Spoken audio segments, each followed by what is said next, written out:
Assalamualaikum warahmatullahi wabarakatuh. Perkenalkan, saya Safina Zahira dari kelas Pendidikan Biologi A 2018. Pada kesempatan kali ini, saya akan mempresentasikan hasil analisis artikel nasional dan internasional yang telah saya pilih. Baik, pertama-tama kita mulai dengan analisis artikel nasional. Sumber artikel utama yang saya analisis yaitu adalah artikel dengan judul Kelas Kita Based Blended Learning Biology Learning Model to Improve Student Activities, Attitude, and Achievement yang ditulis oleh Anda Juanda, Kartini, Desi Indriani, dan Dindin Nasruddin. Artikel ini diterbitkan pada tahun 2020 oleh Jurnal Pendidikan Sains Indonesia, volume 8, nomor 2, halaman 187 sampai 202. Tujuan dari kegiatan menganalisis artikel nasional ini adalah untuk lebih memahami mengenai penerapan model blended learning berbasis kelas kita pada pembelajaran biologi serta memvalidasi hasil penelitian ini dengan hasil penelitian yang berkaitan. Baik, kita masuk ke bagian fakta-fakta penting. Yang pertama itu adalah pendahuluan. Nah, pada era digital saat ini, pengetahuan dan teknologi berkembang dengan pesat yang menyebabkan terbukanya dan tersebarnya informasi ke seluruh dunia menembus ruang dan waktu. Nah, hal ini membuat teknologi menjadi aspek utama dalam kehidupan, tidak terkecuali pada aspek pendidikan. Nah, pendidikan ini semakin berkembang dengan berkembangnya teknologi. Oleh karena itu, untuk sekarang ini dikenal adanya pembelajaran digital. Nah, pembelajaran digital ini adalah memanfaatkan teknologi internet dan juga teknologi lainnya untuk membentuk suatu inovasi dalam pembelajaran. Oleh karena era digital yang sangat berkembang pesat saat ini, informasi pun juga gampang untuk diakses. Ada beberapa kelemahan bagi siswa, yaitu ketika siswa mencari suatu informasi, terkadang informasi yang ada di internet itu masih tidak terarah sehingga dapat membentuk kerancuan bagi siswa untuk memahami dan memproses informasi tersebut. Selain itu, ada juga masalah lain lagi, yaitu pembelajaran digital ini ada juga yang disebut dengan pembelajaran online. Di dalamnya ada juga yang disebut dengan pembelajaran online, yaitu pembelajaran yang tidak memerlukan kegiatan tatap muka antara tenaga pendidik dan peserta didik. Tatap muka yang dilakukan ini secara virtual. Nah, karena dilakukan secara virtual inilah, maka akan menurunkan interaksi antara tenaga pendidik dengan peserta didik maupun antar peserta didik. Selain itu juga, penulis dari artikel ini mengobservasi di salah satu sekolah di Cirebon. Jadi sekolah itu fasilitas teknologinya ini sangat memadai, sangat mumpuni, namun tidak digunakan dalam kegiatan pembelajarannya, tidak dimanfaatkan secara maksimal teknologinya. Selain itu juga, guru-guru di sana menggunakan model dan metode pembelajaran yang selalu sama, yang monoton, sehingga membuat siswanya tidak termotivasi untuk belajar, kurang termotivasi untuk belajar. Nah, oleh karena masalah-masalah tadi, penulis dari artikel ini melakukan pencarian bahwa pada hasil penelitian-penelitian sebelumnya, bagaimana cara meningkatkan motivasi dan juga hasil belajar serta aktivitas belajar pada pembelajaran saat ini. Nah, dari hasil-hasil penelitian yang telah ditemukan, ada penelitian yang menyebutkan bahwa pembelajaran campuran adalah pembelajaran efektif karena menggabungkan metode pembelajaran online dengan metode pembelajaran tradisional. Nah, oleh karena sebab itulah peneliti menggunakan model blended learning pada penelitiannya.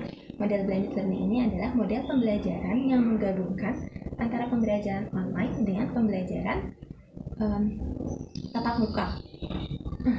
Selain itu juga, model blended learning ini dikenal lebih fleksibel dalam hal waktu, tempat, dan juga variasi metode pembelajaran. Nah, kemudian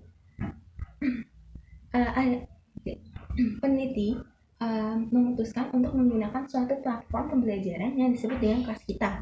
Nah, kelas kita ini adalah platform belajar online yang menawarkan fitur sosial di mana peserta didik dapat berinteraksi dengan pengguna lainnya, sehingga aktivitas belajar pun menjadi semakin menyenangkan dan diharapkan dapat memecahkan masalah dari kurangnya interaksi pada saat pembelajaran online. Selanjutnya kita masuk ke metode penelitian yang digunakan. Penelitian ini adalah menggunakan pendekatan kuantitatif dengan desain penelitian yaitu post-test control group.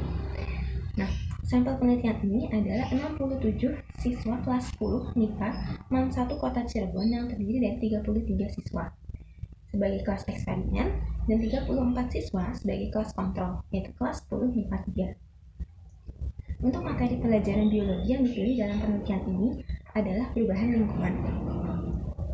Teknik analisis data yang digunakan pada penelitian ini yaitu menggunakan uji beda dari data endgame yaitu uji Mann-Whitney.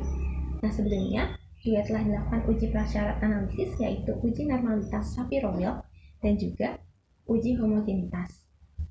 Dapat dilihat pada tabel. Ini adalah tabel hasil uji normalitas. Pada tabel kita dapat lihat bahwa data kelas eksperimen ini ketika diuji normalitas memiliki nilai signifikansi 0,168 yang lebih besar dari nilai 0,05 dan artinya data dari kelas eksperimen ini berdistribusi normal. Sedangkan kelas kontrol memiliki nilai signifikansi 0,012 yang mana lebih kecil daripada 0,05 sehingga dapat kita katakan bahwa data dari kelas kontrol ini tidak normal. Oleh karena itu, namun ketika diuji homogenitasnya, kedua data dari data kelas eksperimen dan kelas kontrol ini adalah homogen. Nah, oleh karena data dari kelas kontrol ini berdistribusi tidak normal, maka untuk menguji beda dari data endgame ini dilakukan uji Mann-Whitney, yaitu uji non-parametrik. Kemudian kita masuk ke hasil dan pembahasan. Jadi melalui penelitian ini didapatkan hasil yang pertama ini adalah grafik nilai rata-rata pretest dan posttest dari dua kelas. Dapat kita lihat bahwa nilai pretest berada pada bagi kelas kontrol dan kelas eksperimen ini berada pada nilai 60. Untuk kelas kontrol itu 62 dan untuk kelas eksperimen itu adalah 66. Kemudian setelah dilakukannya pada saat pretest terjadi kenaikan nilai pada kelas eksperimen itu ada 88 dan kelas kontrol itu adalah 76. Nah, melalui hasil ini kita dapat tahu bahwa kelas eksperimen yang diterapkan pembelajaran blended learning berbasis kelas kita ini memiliki nilai post-test yang lebih tinggi sehingga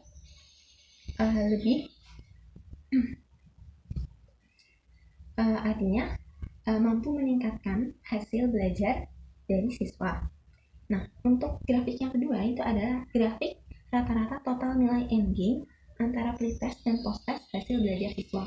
Untuk kelas eksperimen ini nilainya sebesar 0,7 dan untuk kelas kontrol ada 0,32. Nah, jika kita lihat dengan kategori kategori tinggi, sedang, rendahnya, maka kelas eksperimen ini termasuk ke kategori tinggi, sedangkan untuk kelas kontrol ini kategorinya itu adalah sedang. Nah, ini juga menguatkan hasil dari tabel sebelumnya bahwa kelas eksperimen yang mengalami pembelajaran dengan blended learning berbasis kelas kita ini, hasil belajarnya meningkat dibandingkan dengan kelas kontrol yang tidak mendapat perlakuan apa-apa. Selanjutnya itu adalah grafik nilai persentase rata-rata kegiatan pembelajaran dari kelas kontrol dan kelas eksperimen. Dapat kita lihat di sini bahwa pada pertemuan pertama untuk kelas eksperimen itu ada nilai rata-ratanya itu ada sebesar 73 dan untuk kelas kontrol itu adalah 67. Dan setelah pertemuan kedua dan setelah mengalami pembelajaran blended learning berbasis kelas kita, terjadi kenaikan pada kelas eksperimen menjadi 88 dan juga pada kelas kontrol juga terjadi kenaikan sebesar menjadi 79. Nah, di tabel yang kedua yaitu adalah grafik rekapitulasi indikator aktivitas pembelajaran peserta didik pada pertemuan pertama dan kedua. Jadi, pada artikel ini, pada penelitian ini, peneliti menggunakan 5 indikator untuk mengukur aktivitas pembelajaran siswa. Yang pertama itu ada kerjasama kelompok, yang kedua ada bertanya atau menjawab pertanyaan, kemudian yang ketiga ada studi literasi, dan keempat yaitu menyajikan hasil diskusi, dan kelima adalah menyimpulkan konsep materi setelah pembelajaran. Nah, melalui tabel yang kedua ini, dapat kita lihat pada indikator 1 dan indikator 3 ini memiliki nilai yang paling tinggi pada kelas eksperimen. Indikator 1 itu ada kerja sama kelompok, dan indikator 3 itu ada studi literasi. Nah, ini artinya bahwa ketika pembelajaran blended learning berbasis kelas kita ini ditetapkan, maka akan meningkatkan kerjasama kelompok dan juga studi literasi. Hal ini dikarenakan ketika kita menggunakan model pembelajaran blended learning, maka siswa dapat mengakses teknologi sehingga dapat dengan mudah mencari informasi. Oleh karena itu, aktivitas studi literasinya ini sangat tinggi. Dan untuk kerjasama kelompok juga ketika menggunakan platform kelas kita ini, siswa dibagi menjadi kelompok-kelompok. Nah, siswa ini akan disuruh mengerjakan LKS yang mana mereka nanti akan saling bekerja sama untuk mencari informasi dan berdiskusi dan mengisi LKS tersebut. Selanjutnya kita lanjut ke hasil yang ketiga. Hasil yang ketiga itu adalah diagram persentase sikap murid terhadap penerapan blended learning berbasis kelas kita. Jadi selain mengukur hasil belajar dan aktivitas, penelitian ini juga mengukur sikap murid terhadap penerapan blended learning berbasis kelas kita ini. Apakah mereka suka atau apakah mereka kurang suka menggunakan pembelajaran ini. Nah, jika kita lihat dari diagram, itu 85% menunjukkan kategori sangat kuat, sedangkan untuk 15% itu menunjukkan kategori kuat. Nah, ini artinya siswa memiliki respon positif terhadap penerapan pembelajaran blended learning berbasis kelas kita. Yang mana juga dapat kita lihat dari hasil-hasil sebelumnya bahwa dengan penerapan blended learning berbasis kelas kita ini ternyata dapat meningkatkan aktivitas dan juga hasil belajar siswa. Oleh karena itu respon-respon yang diberikan oleh siswa itu adalah respon positif. Namun ternyata ada juga yang hanya merasa bahwa pembelajaran blended learning ini masih kurang. Nah, ini juga dapat disebabkan karena faktor internal dari siswa itu sendiri, misalkan seperti rasa malas atau misalnya siswa tersebut hanya diam. Nah, itu juga mengurangi efektivitas dari penerapan blended learning berbasis kelas kita ini. Nah, kesimpulan yang didapat dari penelitian ini yaitu melalui penerapan model blended learning berbasis kelas kita terdapat peningkatan hasil belajar dan aktivitas belajar selama proses pembelajaran biologi pada materi perubahan lingkungan. Penerapan model blended learning berbasis kelas kita dapat secara signifikan menaikkan hasil belajar, aktivitas, dan juga sikap belajar peserta didik dengan nilai signifikansi lebih besar dari 0,05. Selanjutnya itu adalah pertanyaan yang muncul dari kegiatan analisis artikel nasional ini. Nah, pertanyaannya itu adalah, apakah penggunaan platform kelas kita hanya dapat diterapkan dengan model pembelajaran blended learning? Kemudian selanjutnya adalah konsep utama dari artikel nasional ini. Jadi, perkembangan teknologi, komunikasi, dan informasi yang pesat ini membuat aspek pendidikan juga terpengaruh. Nah, salah satunya itu adanya pembelajaran digital. Pembelajaran digital ini memberikan manfaat bagi siswa maupun juga bagi guru, karena dengan mudahnya diakses berbagai informasi. Namun, ada beberapa kekurangan dari adanya pembelajaran digital ini, seperti informasi yang kurang terarah dan juga kurangnya interaksi. Nah, untuk mengatasi masalah tersebut, solusinya itu adalah menggabungkan antara pembelajaran online dengan pembelajaran tatap muka, yaitu dengan menerapkan model blended learning. Nah, model blended learning ini bisa diterapkan dengan berbagai macam platform pembelajaran. Salah satunya adalah kelas kita. Kemudian tanggapan dari artikel ini, jadi menurut saya artikel ini sudah disusun dengan cukup baik. Namun ada beberapa bagian yang kurang terstruktur pada bahasan artikel ini. Jadi seperti prosedur yang seharusnya bisa dicantumkan di bagian awal, namun pada artikel ini dibahas di bagian hasil dan pembahasan. Kemudian ada penempatan hasil tabel hasil uji analisis prasyarat yang seharusnya bisa dicantumkan pada bagian metode penelitian, namun malah dicantumkan di bagian hasil dan pembahasan. Selain itu juga tidak disebutkannya metode sampling yang digunakan. Nah, oleh karena kurang terstrukturnya beberapa bagian ini, saya sebagai penganalisis menjadi sedikit bingung. Nah, saran saya terhadap artikel ini yaitu ditambahkannya contoh dari instrumen soal yang telah dibuat agar pembaca bisa lebih memahami serta sintaks dari model blended learning yang digunakan, agar pembaca dapat terbayang bagaimana penerapan model blended learning berbasis kelas kita ini. Kemudian ada istilah-istilah baru yang ditemukan ketika menganalisis artikel ini, yaitu Shapiro-Wilk. Jadi Shapiro-Wilk ini adalah metode uji normalitas yang digunakan untuk sampel berjumlah kecil. Kemudian untuk refleksinya, jadi setelah menganalisis artikel ini, saya menjadi lebih termotivasi untuk mengembangkan model pembelajaran blended learning dengan platform pembelajaran lainnya dan mengetahui pengaruhnya terhadap kemampuan dan atau keterampilan peserta didik yang lain. Aspek-aspek lain yang diperlukan peserta didik. Nah, kendala dalam menganalisis artikel ini yaitu yang pertama adanya kesamaan nama. Jadi ada dua aplikasi pembelajaran online yang juga dua-duanya memiliki nama kelas kita. Nah, di sini saya bingung manakah yang digunakan penulis artikel sebagai media penelitiannya, sebagai media pembelajarannya. Nah, solusi dari kendala tadi yaitu adalah lebih meluangkan waktu untuk mencari lebih banyak informasi mengenai platform kelas kita dan menyocokkannya dengan penjelasan-penjelasan yang ada di artikel.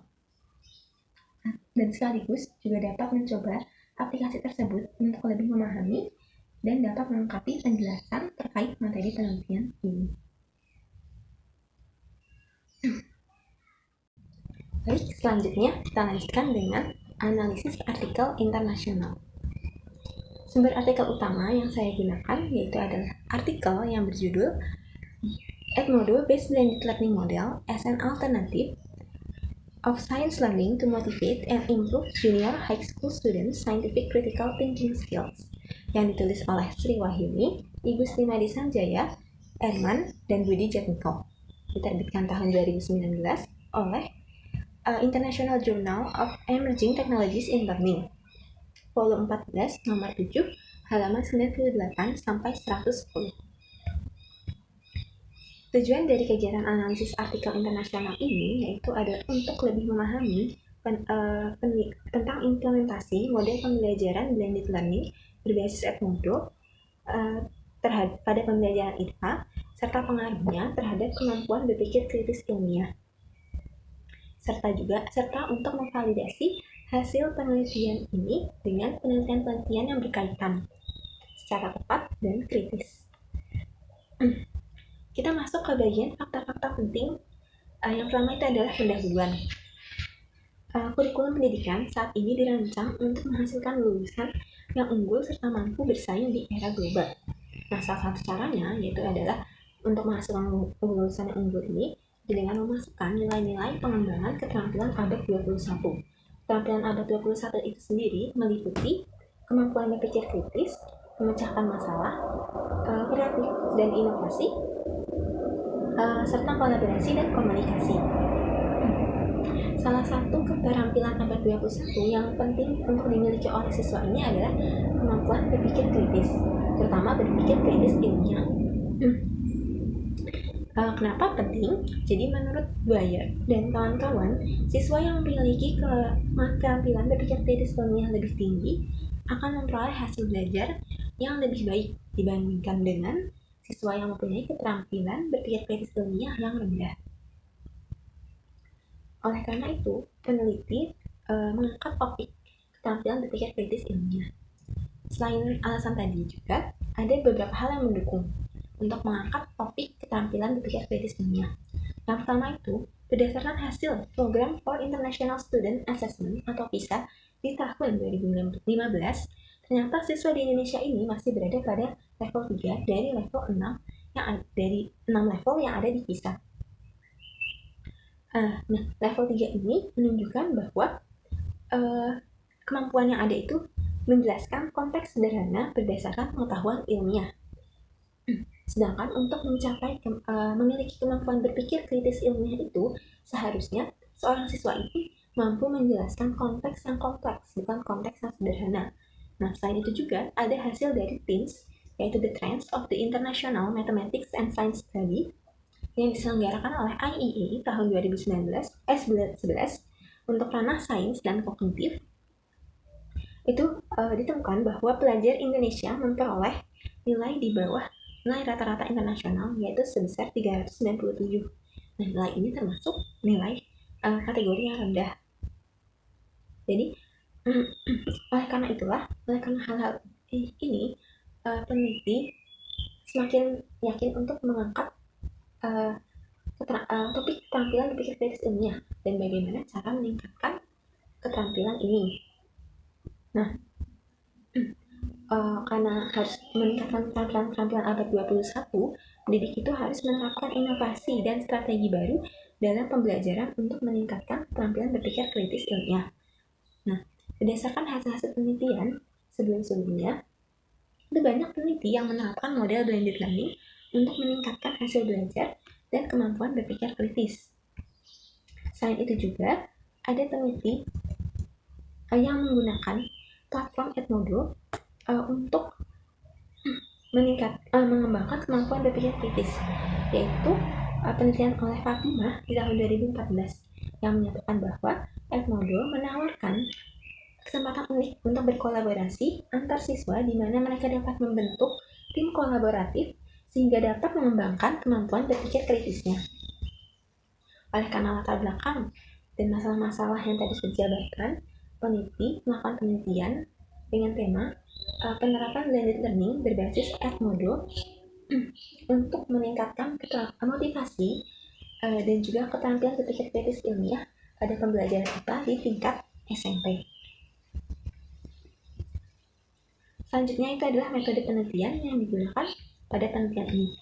Nah, penelitian ini menggunakan pendekatan kuantitatif dengan desain penelitian adalah pra-eksperimen jenis one group pretest post-test design.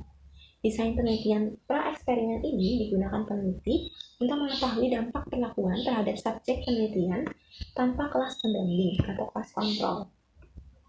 Nah, sampel penelitiannya adalah 35 siswa kelas 8A SMP Negeri 10 Jember semester ganjil tahun pelajaran 2018-2019. Teknik pengumpulan data yang digunakan itu adalah memberikan instrumen. Instrumen yang digunakan dalam penilaian ini adalah lembar observasi aktivitas guru, lembar observasi aktivitas siswa, lembar penilaian berpikir kritis ilmiah, dan lembar motivasi siswa. Teknik analisis data selanjutnya itu adalah teknik analisis data yang digunakan. Untuk analisis data kemampuan berpikir kritis ilmiah itu dihitung dengan rumus Engine berdasarkan rumus Meltzer.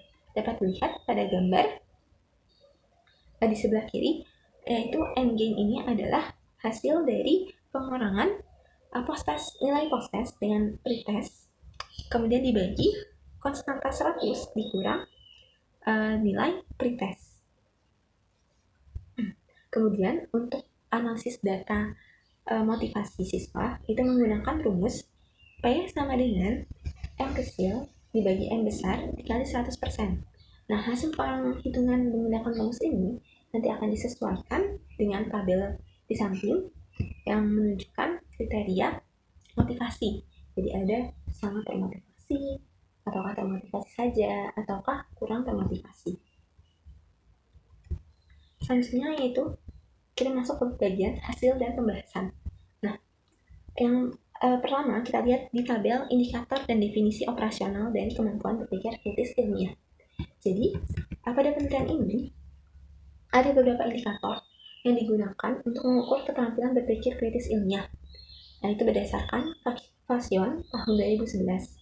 Nah, indikatornya itu ada 5, yaitu yang pertama fact analysis, yang kedua submission of reason, yang ketiga conclusion, yang keempat submission of arguments, dan yang kelima presentation of implication. Selanjutnya, kita lanjut ke tabel sebelahnya, yaitu ada tabel hasil skor pretest dan posttest pada setiap indikator keterampilan berpikir kritis ilmiah. Nah, melalui tabel dapat kita lihat bahwa untuk indikator fact analysis dan fact analysis, conclusion, dan presentation of implication, ketiganya ini menunjukkan kriteria medium. Sedangkan untuk submission of reason and submission of arguments, ini kategori kriterianya masih rendah. Nah,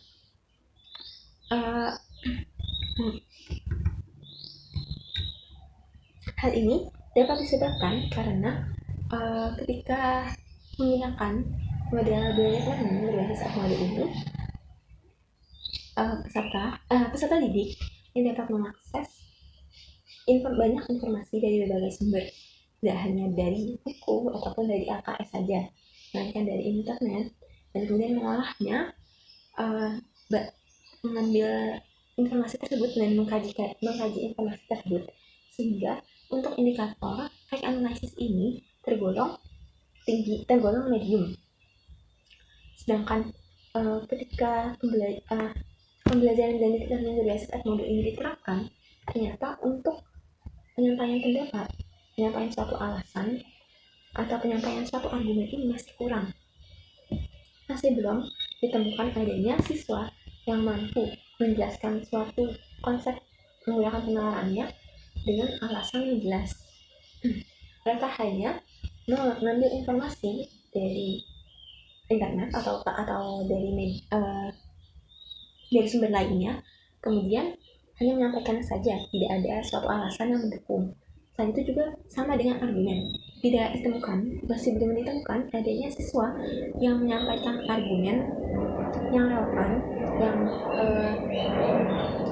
untuk menguatkan suatu pendapat ataupun untuk mematahkan argumen lain.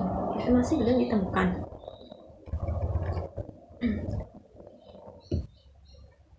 Namun secara keseluruhan dapat kita lihat melalui tabel rata-rata dari nilai M-gain ini adalah 0,32 dengan kategori medium.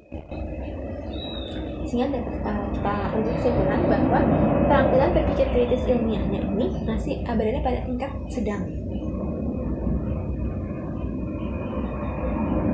Selanjutnya itu adalah hasil mengenai hasil dari data motivasi belajar siswa pada tiap aspek. Jadi ada 5 aspek. untuk mengetahui tingkat motivasi siswa terhadap penggunaan penggunaan Edmodo ini. Nah, yang pertama itu ada indikator yang pertama itu adalah suka dan aktif menggunakan Edmodo yang memiliki nilai tertinggi yaitu 88,47% dan kriterianya itu adalah sangat termotivasi. Kemudian untuk indikator 2 dan 3 ini juga menunjukkan kriteria termotivasi. Kemudian dan untuk indikator 4 dan 5 ini adalah juga ini menunjukkan kriteria cukup termotivasi. Jadi secara keseluruhan dapat kita lihat bahwa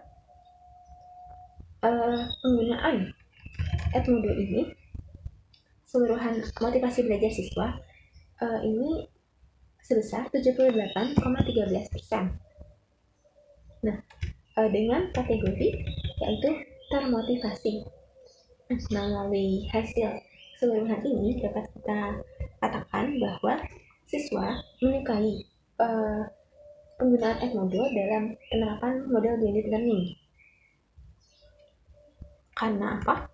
Karena dengan menggunakan platform Edmodo ini, siswa dapat lebih dahulu mengetahui materi apa yang akan diajarkan, sehingga siswa menjadi lebih siap belajar dan dapat menyiapkan menyiapkan informasi-informasi yang akan dibahas pada saat kegiatan pembelajaran berlangsung. Seperti itu. Baik, selanjutnya kita masuk ke kesimpulan. Nah, kesimpulan dari penelitian ini yaitu penerapan blended learning yang berbasis Edmodo dapat meningkatkan keterampilan berpikir kritis ilmiah siswa SMP dengan rata-rata gain sebesar 0,32 yang menunjukkan kategori sedang. Indikator keterampilan berpikir kritis yang paling dicapai adalah indikator analisis fakta, sedangkan indikator penampilan berpikir kritis yang masih kurang yaitu ada pada penyampaian argumen dan penyampaian pendapat. Melalui pembelajaran blended learning berbasis Edmodo juga mampu memotivasi siswa untuk belajar sesuai dengan kriteria keseluruhan yang dicapai, yaitu termotivasi. Dan siswa menyukai penggunaan Edmodo dan ditunjukkan dari nilai indikator sebesar 88,47%, sedangkan indikator terendah ada pada bertanya dan mengungkapkan pendapat di Edmodo yang memiliki skor 70,93% dengan kriteria cukup termotivasi. Kemudian pertanyaan yang muncul ketika menganalisis artikel ini yaitu ada bagaimana cara memaksimalkan model pembelajaran blended learning berbasis Edmodo ini untuk meningkatkan keterampilan abad 21 yang lainnya, tidak hanya keterampilan berpikir kritis ilmiah. Selanjutnya, kita masuk ke konsep utama dan tanggapan. Di konsep utama dari artikel ini yaitu semakin berkembangnya zaman, semakin banyak tuntutan yang harus dipenuhi oleh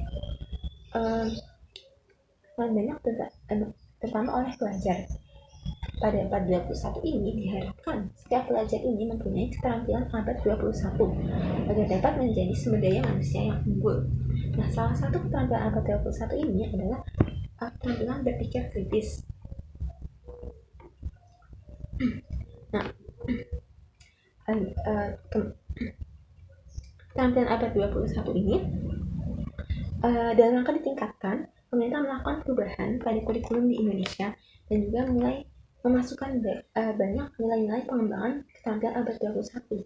Namun ternyata sampai saat ini masih belum ada perubahan yang signifikan dari keterampilan abad 21 yang dimiliki pelajar di Indonesia. Oleh karena itu, sebagai solusi peningkatan kemampuan berpikir kritis ilmiah adalah dikembangkannya model pembelajaran blended learning berbasis Edmodo. Melalui model pembelajaran ini diharapkan mendapat menjadi alternatif dan solusi bagi guru-guru Indonesia untuk menerapkan model ini dalam rangka meningkatkan keterampilan berpikir kritis ilmiah dan motivasi belajar siswanya. Kemudian tanggapan. Menurut tanggapan dari artikel ini, menurut saya artikel ini sudah ditulis dengan cukup baik dengan mengangkat tema yang menarik dan up to date. Dengan mengangkat penerapan suatu platform LMS yang dikolaborasikan dengan model blended learning dan pengaruhnya terhadap peningkatan keterampilan berpikir kritis ilmiah.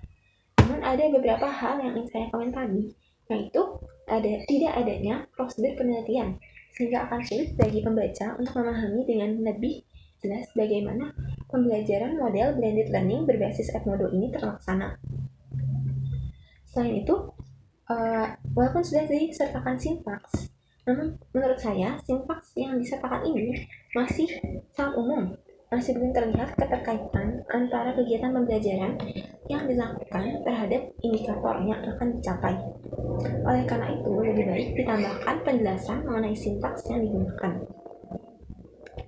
Kemudian istilah baru yang ditemukan ketika menganalisis artikel ini, yaitu ada Edmodo. Edmodo ini adalah suatu aplikasi pembelajaran online berbasis cloud yang memungkinkan pembelajaran kolaboratif melalui berbagai konten, alat komunikasi, dan manajemen kelas. Untuk refleksi, jadi setelah menganalisis artikel ini, saya menjadi lebih termotivasi untuk mengembangkan model pembelajaran blended learning dengan platform Edmodo untuk meningkatkan keterampilan abad 21 lainnya. Terdapat kendala dalam menganalisis artikel ini, yaitu agak sulit memahami hasil dari teknik analisis data yang digunakan. Karena baru pertama kali saya menganalisis artikel yang menggunakan metode pra-eksperimen. Solusi dari kendala tadi itu adalah meluangkan lebih banyak waktu untuk memahami artikel dan juga mencari artikel-artikel yang juga menggunakan metode pra-eksperimen untuk menambah pemahaman. Baik, sudah sampai di ujung presentasi. Sekian yang dapat saya sampaikan mengenai analisis artikel nasional dan internasional. Kurang lebihnya mohon maaf. Wassalamualaikum warahmatullahi wabarakatuh.